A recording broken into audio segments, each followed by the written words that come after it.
कल 1 जनवरी थी और आप सभी को पता होगा भीमा कोरेगांव। और भीमा कोरेगांव जो स्मारक है वहाँ पे लोग जाते हैं, पूरे देश भर से लोग जाते हैं और कहीं न कहीं वहाँ पर जा कर के अपने आप को गौरवान्वित महसूस करते हैं और कहीं न कहीं स्वाभिमान है लोगों का। और बाबा साहब भी जाया करते थे उस भीमा कोरेगांव स्मारक पर। और लेकिन अब वो चीज़ें भीमा कोरेगांव का जो स्तंभ है अब लोगों को, सवर्णों को कहीं न कहीं खटकने लगा है। और एक अभी कल की डेट में एक खबर आती है जो कि करणी सेना के लोग उस स्तंभ को तोड़ने की मांग कर रहे हैं। आखिर क्यों? इस विषय में बातचीत करने के लिए हमारे साथ DU के प्रोफेसर रतन लाल जी हैं। उनसे बात करेंगे कि किस नज़रिए से देखते हैं। आइए बात करते हैं। सबसे पहले तो सर स्वागत है आपका हमारे चैनल में। शुक्रिया, थैंक यू। सर भीमकरणी के लोग स्मारक को तोड़ने की बात कर रहे हैं, आप इसको किस नज़र से देखते हैं सर? अब ये कौन है करणी सेना, ये तो मुझे पता नहीं, लेकिन बीच बीच में कुछ इस तरह का स्टेटमेंट उनका कभी कभी आ जाता है। तो सबसे पहले तो मैं ये कहूँगा कि अभी लखनऊ में एक बड़ा अधिवेशन हुआ था। उसमें मूल निवासी भी राजपूतों को बताया गया, आपने सुना होगा भाषण जी। तो जो महान इतिहासकार समाजशास्त्री हैं उनको तो जाके कहना चाहिए कि भाई राजपूत भाइयों, तुम भी तो मूल निवासी हो जी। तो इस सवाल एक बार उनसे भी पूछा जाना चाहिए कि जाके उनको मनाना चाहिए कि करणी सेना के लोग आप भी तो मूल निवासी हो। मूल निवासी बना है, राजपूत मूल निवासी है, तो उनसे जरूर पूछा जाना चाहिए। खैर, बहरहाल क्या क्या तोड़ेंगे, शायद करणी सेना के लोगों को ये पता भी नहीं होगा कि जो 500 सैनिक लड़ रहे थे उसमें ज़्यादातर महार थे, लेकिन इसके अलावा भी और लोग थे और उसमें राजपूत भी थे। ये बाबा साहब की राइटिंग से मैंने निकाला है।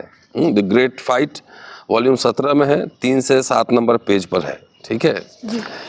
तो इसमें बाबा साहब लिखते हैं कि महाराष्ट्र के हिंदुओं में परवरिश संख्या में राजपूतों एवं कुछ दूसरी सवर्ण जातियों की संख्या से अधिक थे। मतलब राजपूत और कुछ सवर्ण भी थे अंग्रेजों की सेना में, लेकिन महारों की संख्या ज़्यादा थी जी। वही आइए अब देखिए, आगे लिख रहे हैं कि जो 50 लोग जो मारे गए थे, शहीद हुए थे, उसमें 22 मराठा थे और 22 परवरिश थे, महार थे जी। 16 मराठा थे और 8 राजपूत भी थे। 2 मुसलमान थे, 1 या 2 संभवतः यहूदी थे। तो करणी सेना वालों को पता भी नहीं होगा कि जो लोग शहीद हुए थे उसमें 8 राजपूत लोग भी थे जी। तो उनके बारे में क्या कहेंगे? दूसरी बात है कि कहाँ कहाँ आप किस किस चीज़ के निशान मिटाओगे। पहले अंदर झांको कि आखिर हजारों वर्ष गुलाम क्यों रहे। बाबा साहब ने तो बार बार लिखा है, कोई भी 20-50 घोड़े वाला आता था, इनको पीट पाट के चल देता था यहाँ से। कि आप अपने समाज के अंदर झांको कि एक ही जाति सिर्फ युद्ध करेगा, रक्षा का भार उसी के ऊपर है। अगर उस जाति की तबीयत खराब हो गई इस दिन, युद्ध के दिन ज़्यादा लोग बीमार पड़ गए, पेट खराब हो गया, तो 10-20 आदमी भी आके गुलाम बना सकता था ना एक क्षेत्र विशेष को। तो अपने अंदर झांकना चाहिए कि भारत जो गुलाम हुआ, इतने शक, खून, कुशान सब आया, पीटते रहा यहाँ पे, तो इसके लिए जिम्मेदार कौन है? इसके लिए भी देश से माफ़ी मांगनी चाहिए कि जो उसने व्यवस्था बनाई कि यहाँ पे हजारों साल लोग गुलाम रहे। तो इसके लिए कौन माफ़ी मांगेगा? कितना क्या क्या मिटाओगे आप? लाल किला भी बोलोगे मिटा दो, फिर संसद भवन है। सर, उनको खटकने क्यों लगा है ये स्तंभ जो है, अब खटकने क्यों लगा? वो अब इतने दिनों बाद। हाँ, वही कह रहा हूँ ना कि दलित लोग मना रहे हैं इसलिए खटक रहा है जी। यही राजपूत लोग मनाते रहते तो उनको बहुत बढ़ा चढ़ा के पेश करते। दलित शौर्य दिवस मना रहे हैं ना, तो इसलिए खटक रहा है। सवाल ये है कि कहाँ कहाँ तक मिटाओगे? हिंदू मुसलमान में शादी हुआ है, जो मुगलों के समय जो जागीरदार थे, जाके देखो उनके महल में क्या हो रहे हैं, कैसे महल बचे रह गए। आजकल तो 5 स्टार होटल की तरह यूज हो रहा है। जो मुगल के वंशज हैं वो कहीं झुग्गी में रह रहे होंगे। क्या क्या मिटाओगे? किस किस चीज़ से मिटाओगे? वो ऐसी देश की, जिस समय भीमा कोरेगांव हुआ उस समय भारत नाम की चीज ही नहीं थी। क्या थी? रियासत थी जी। अंग्रेज अगर आए तो सिर्फ महार लोग लेकर आए कि और लोग भी तो थे जो अंग्रेजों की तरफ थे।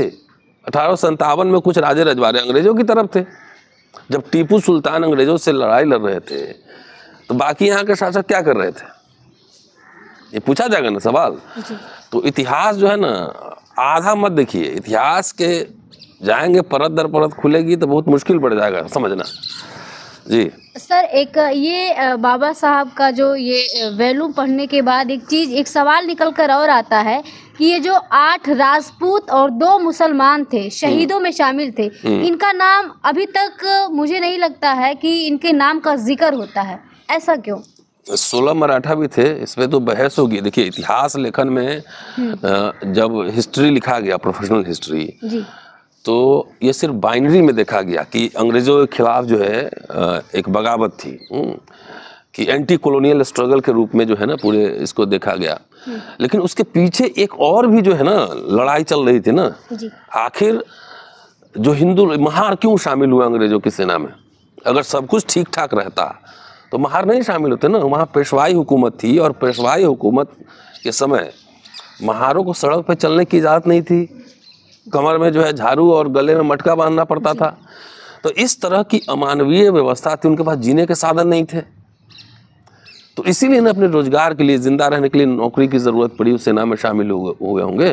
तो इसमें सिर्फ महार थोड़ी थे, तो मराठा भी कह रहा हूँ। 50 में से 16 मराठा भी हैं जी, 8 राजपूत भी हैं। तो उस समय, आज जो भारत का कॉन्सेप्ट है, भारत एज ए नेशन नहीं उभरा था ना। राजे रजवाड़े खुद आपस में भिड़ रहे थे जी। कुछ अंग्रेजों का समर्थन कर रहे थे, कुछ अंग्रेजों के खिलाफ लड़ाई लड़ रहे थे। तो इतिहास पार्शियल नहीं होता है। जब देखेंगे टोटालिटी में तो बहुत सारे और उसमें जो कैरेक्टर हैं आपको इमर्ज करके आएंगे।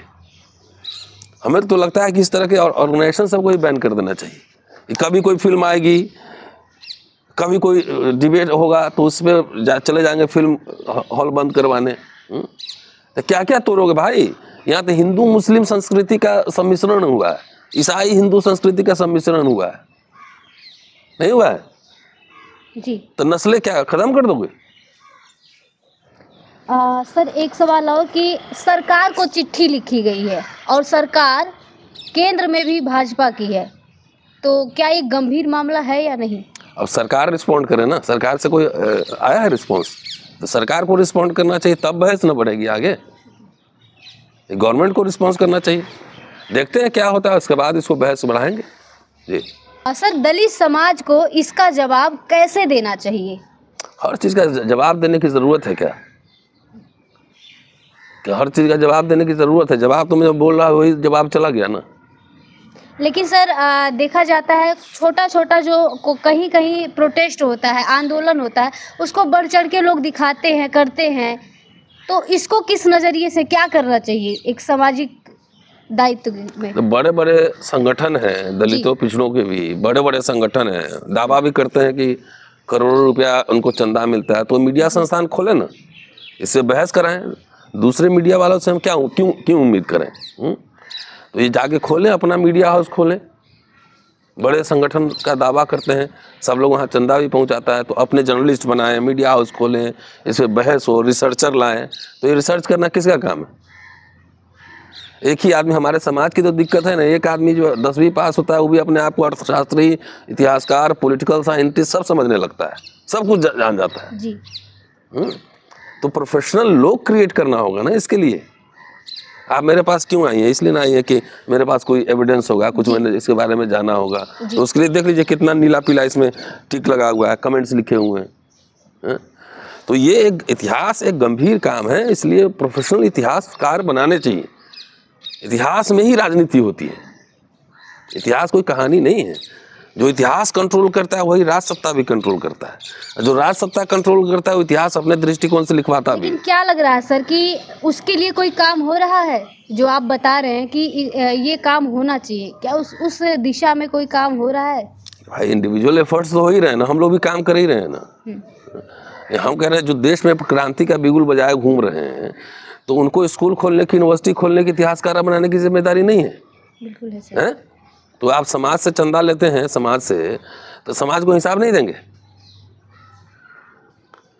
तो ये तो उनका काम है ना। वो तो आजकल लोग कह ही रहे हैं कि राजपूत मूल निवासी हैं, तो जाके बात करना चाहिए करनी सेना से कि आप भी तो हमारे भाई हो, वैश्य भी मूल निवासी है।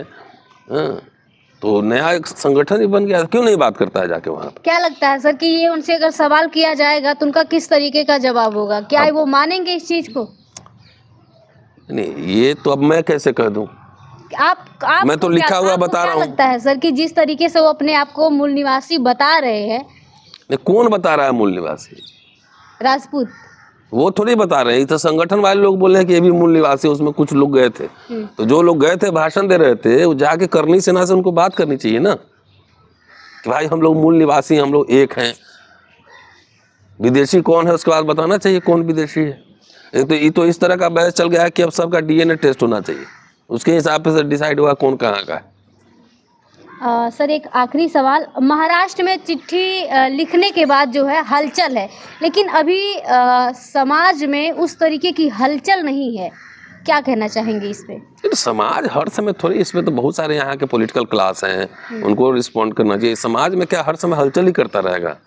अभी देखते हैं वहाँ पे गवर्नमेंट का क्या रिप्लाई आता है। अभी तो यहाँ बहुत लोग को न्यूज़ पता भी नहीं होगा जी, है ना। तो अब देखिए क्या होता है, लोग कैसे रिस्पॉन्ड करता है, इस पे देखा जाएगा। बाकी जो दर्शक आपको देख रहे हैं इस विषय पे, इस बयान के बाद, इस मांग के बाद आप क्या कहना चाहेंगे और क्या संदेश देना चाहेंगे दर्शकों को?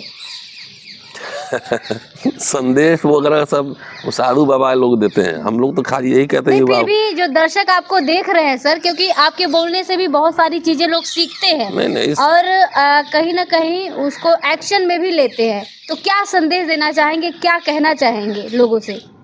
लोगों से क्या कहेंगे, इसी तरह जैसे मैंने पन्ने निकाले हैं, इतिहास के पन्ने पढ़िए और बताइए। बिना एविडेंस के खाली 2-2 घंटा भाषण देना ठीक नहीं है ना। कुछ पढ़ा लिखा होना चाहिए, तो उससे बहस एक गंभीर विमर्श की ओर जाता है। इसलिए खास तौर से युवाओं को कहते हैं कि गंभीरता से इतिहास का अध्ययन किया जाना चाहिए। शुक्रिया, थैंक यू।